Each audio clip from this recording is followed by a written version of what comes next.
Bonjour à tous et bienvenue dans cette première vidéo dédiée à Nintex et ses solutions. Je m'appelle Ryan Awada, je suis consultant Nintex et Power Platform chez ExpertTime.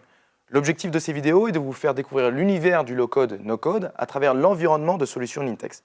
Si cette vidéo vous aura plu, je vous invite à laisser un like sur cette vidéo ou bien de partager vos retours dans l'espace commentaire. Et enfin, pour continuer d'être à jour sur nos futures vidéos, je vous invite à vous abonner à la chaîne. Prêt? Allons-y. Avant de rentrer dans le vif du sujet, voici les différents points que je vous propose d'aborder ensemble. D'abord, l'objectif est de comprendre la notion du low-code, no-code, à quoi fait-elle référence et dans quel contexte s'applique-t-elle. Ensuite, place au produit et à Nintex avec une présentation globale de son environnement et de ses solutions. Et enfin, en fin de vidéo, nous nous attarderons sur la première solution, Nintex Automation Cloud, à travers une démonstration sur un cas d'usage bien particulier. Avant de parler produit, il est important de revenir sur une notion qui fait beaucoup parler d'elle ces dernières années, le terme de low-code, no-code. En effet, bien que cette méthode ne soit pas récente, puisqu'elle existe maintenant depuis plus de 15 ans, notamment dans la création de sites web ou bien encore la création de boutiques en ligne, aujourd'hui, avec la demande croissante d'avoir des solutions métiers développées rapidement, la pénurie de développeurs et le coût de mise en production, l'arrivée des applications business répond à ces problématiques. Ainsi, les solutions low-code, no-code permettent de créer des applications, d'automatiser des processus métiers à l'aide de fonctionnalités drag and drop et d'instructions visuelles, tout cela avec peu ou pas d'expérience et de connaissances en codage. Ainsi, cela permet à tout type de profil au sein d'une entreprise appelée les citizen developers de créer des applications, des workflows afin d'accélérer la transformation digitale et de faciliter le changement au sein de votre organisation.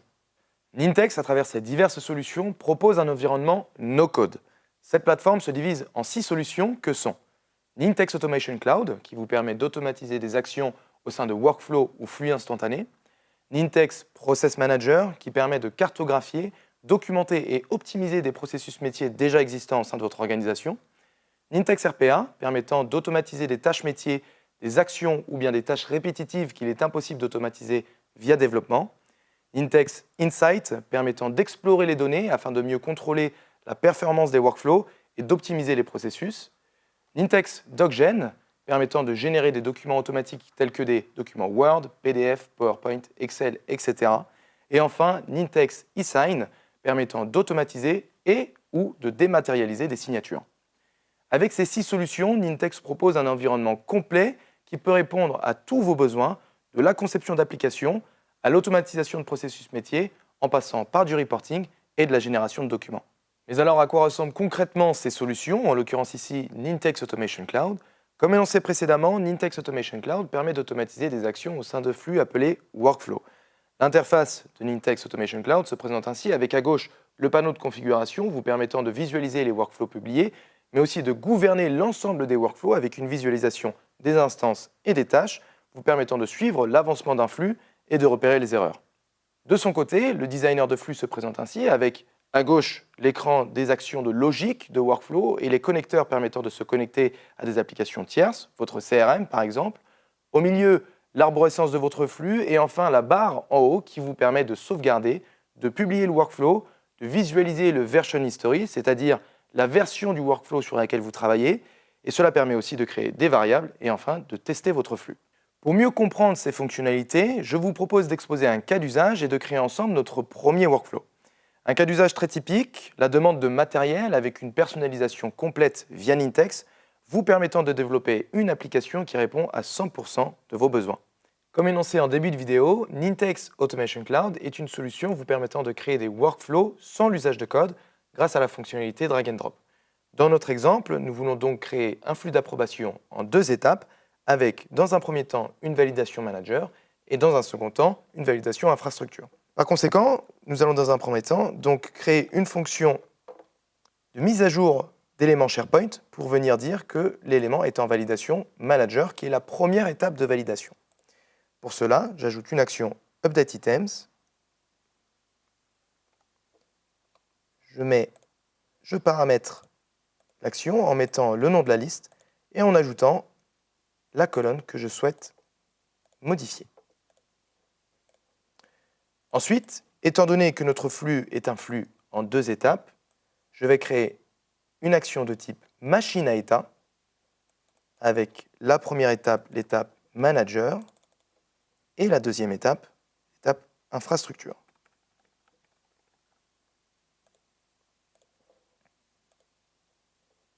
Donc là, nous avons la base de notre flux et nous allons maintenant assigner les tâches aux différentes équipes. Donc dans un premier temps, je souhaite que ma demande parte au manager. Donc je vais mettre une action de tâche au manager que je vais venir paramétrer. Je paramètre aussi les résultats possibles. Ici, en l'occurrence, le manager a la possibilité d'approuver ou de refuser. Et je viens aussi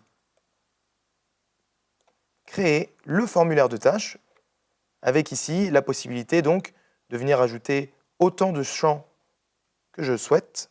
Et je vais juste ajouter un champ commentaire pour que le manager puisse faire ses retours dans son formulaire. Ensuite, je reviens sur la tâche en elle-même. Je viens créer l'utilisateur vers qui je souhaite que la tâche soit destinée. Donc, ici, le manager email. Le sujet de la tâche, l'objet, demande de matériel. Et je souhaite mettre par exemple le nom de l'initiateur de la demande. Donc toujours, je viens récupérer les contenus dynamiques côté SharePoint. Donc le créer par displayName. Et je viens mettre un message donc pour informer le manager. Là encore, je peux venir insérer des contenus dynamiques, toujours grâce à cette fonctionnalité, non pas de drag and drop, mais de contenu dynamique SharePoint.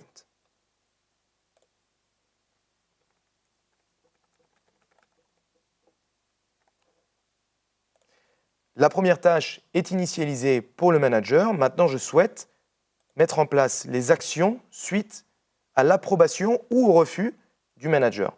Lorsqu'il approuve, dans un premier temps, je souhaite envoyer un mail au demandeur.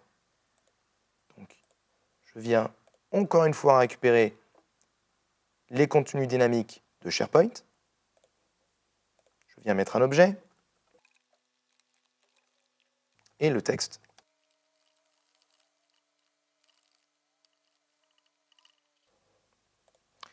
Ensuite, je souhaite mettre à jour le statut de la demande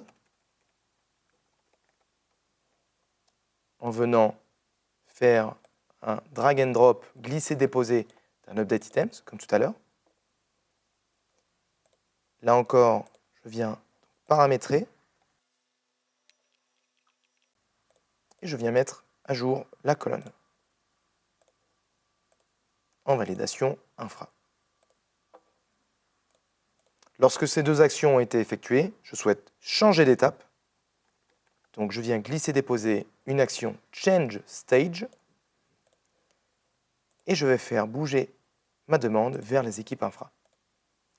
Dans une logique similaire, lorsque le manager refuse, je souhaite donc ici encore envoyer un mail, cette fois-ci de refus au demandeur et aussi de mettre à jour le statut de la demande, mais au lieu de créer à partir de zéro ces actions, je peux venir tout simplement les copier-coller et juste venir changer l'objet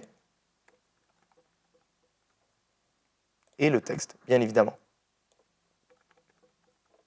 Ce qui permet d'avoir un gain de temps lors du développement du flux. Je peux même venir mettre le motif du refus en y ajoutant le commentaire du manager, en y insérant sa variable. Pareillement, une fois que tout ça est terminé, je viens sortir de la boucle. Je ne veux plus aller chez les équipes infra, mais je souhaite tout simplement sortir de la boucle et terminer mon workflow. La première étape de validation est maintenant terminée, et donc dans une logique similaire, je vais venir copier-coller cette étape-là pour l'étape infrastructure. Et là encore, je vais venir tout simplement modifier les paramètres, mais les actions vont rester les mêmes.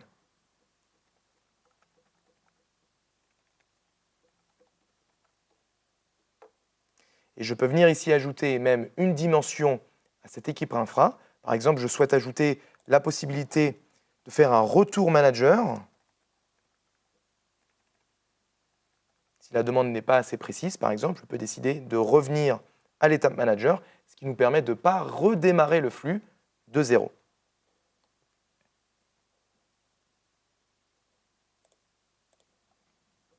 Je viens paramétrer le mail de la personne en charge des équipes infra, par exemple. Ici, en l'occurrence, moi. Et je viens tout simplement modifier les paramètres de chaque action. Dans le cas d'un retour manager, je vais venir là encore initialiser de nouvelles actions. Donc je vais venir copier-coller les actions d'Update Items pour venir changer le statut. Donc cette fois-ci, le statut va repasser en validation manager. Et petite particularité, je vais venir définir une variable que je vais d'abord créer. Commentaire infra, par exemple, de type texte, dans laquelle je vais mettre les commentaires de l'infra en y insérant la variable commentaire qu'il y a dans le formulaire de tâche. Ensuite, pour qu'elle apparaisse du côté du manager, pour qu'il comprenne les raisons du refus, je vais venir dans la tâche manager et je vais tout simplement venir y insérer notre variable qu'on a créée, commentaire infra. Lorsqu'elle sera remplie, il y aura les informations qui y seront dans le mail. Lorsqu'elle ne sera pas remplie, elle sera totalement invisible par le manager. Et enfin, pour que notre flux soit complet, je viens encore une fois copier-coller la tâche Change Stage et y mettre la branche Manager pour que lorsqu'il y a un retour Manager de la part de l'infra, ça retourne bien sur la branche Manager. Le flux est désormais terminé et totalement fonctionnel. Il est donc prêt à être publié. Je viens cliquer tout simplement sur Publish. Je donne un nom à mon flux.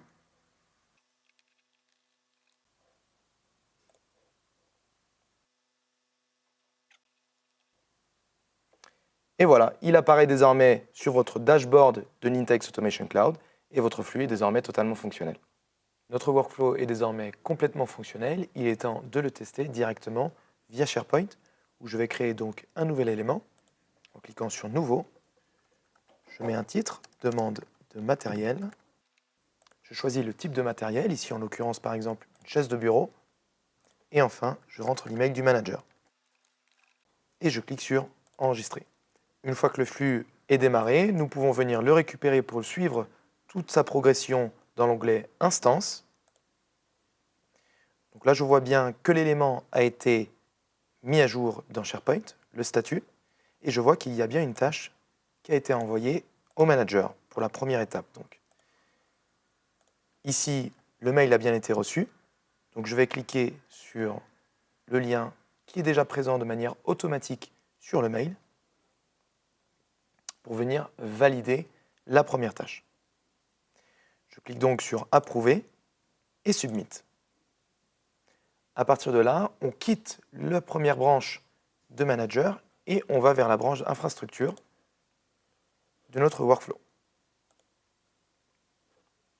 On voit bien ici, dans les logs, que le flux s'est mis à jour et qu'il continue d'avancer à la suite des étapes. Il met bien à jour, il envoie l'email à l'utilisateur, au demandeur en l'occurrence, et il a bien assigné à nouveau une tâche à la partie infrastructure. On va vérifier ça tout de suite. Donc, j'ai bien reçu la deuxième tâche de workflow, la demande de matériel côté infrastructure. Pour cela, pour la valider, je clique dessus à nouveau. Et là, on voit bien qu'on a non pas deux, mais trois possibilités. pour tester le retour manager et pour vous montrer sa fonctionnalité. Donc je clique dessus et je vais mettre un commentaire, retour, car information incomplète, demande incomplète, je submit, et donc là, comme initialisé dans notre workflow, il va y avoir une nouvelle tâche qui va être attribuée au manager. Encore une fois, en rafraîchissant les logs, on voit l'état d'avancement du workflow. On voit bien qu'une dernière tâche a été assignée au manager. Donc je retourne dans ma boîte mail. Une nouvelle tâche a été assignée. Je clique dessus pour la valider. Ainsi, cela nous a empêché de créer une toute nouvelle demande. Sur le même workflow, on va pouvoir effectivement répondre plusieurs fois à la même tâche s'il y a un retour. Ce qui va aussi mettre à jour le statut côté SharePoint. Si je mets à jour, je vois bien que ma demande est en validation infra, donc c'est-à-dire qu'elle est en attente de validation côté infrastructure. Et là, je vois bien que la dernière tâche a été envoyée à l'infra. Je retourne sur ma boîte mail. Et cette fois-ci, je vais la valider, ce qui va envoyer un mail au demandeur, comme quoi sa demande a été approuvée. Je valide. La mise à jour de l'élément se fait automatiquement sur SharePoint. Et notre flux est désormais terminé. Je reçois le dernier mail de confirmation. Votre demande a été approuvée. C'est la fin de notre flux. Toutes les informations ont été mises sur SharePoint et toutes les informations aussi d'historique de log sont disponibles sur les instances de tâches de Nintex Automation Cloud. Merci à tous d'avoir suivi cette vidéo. Vous avez désormais un aperçu global des solutions Nintex et plus particulièrement de Nintex Automation Cloud. Pour en savoir plus ou bien si vous avez des questions, n'hésitez pas à les poser dans l'espace commentaire, à me contacter via LinkedIn ou bien via le mail qui s'affiche à l'écran. Et enfin, si la vidéo vous a plu, n'hésitez pas à mettre un like et à vous abonner. Et moi, je vous dis à bientôt dans une prochaine vidéo.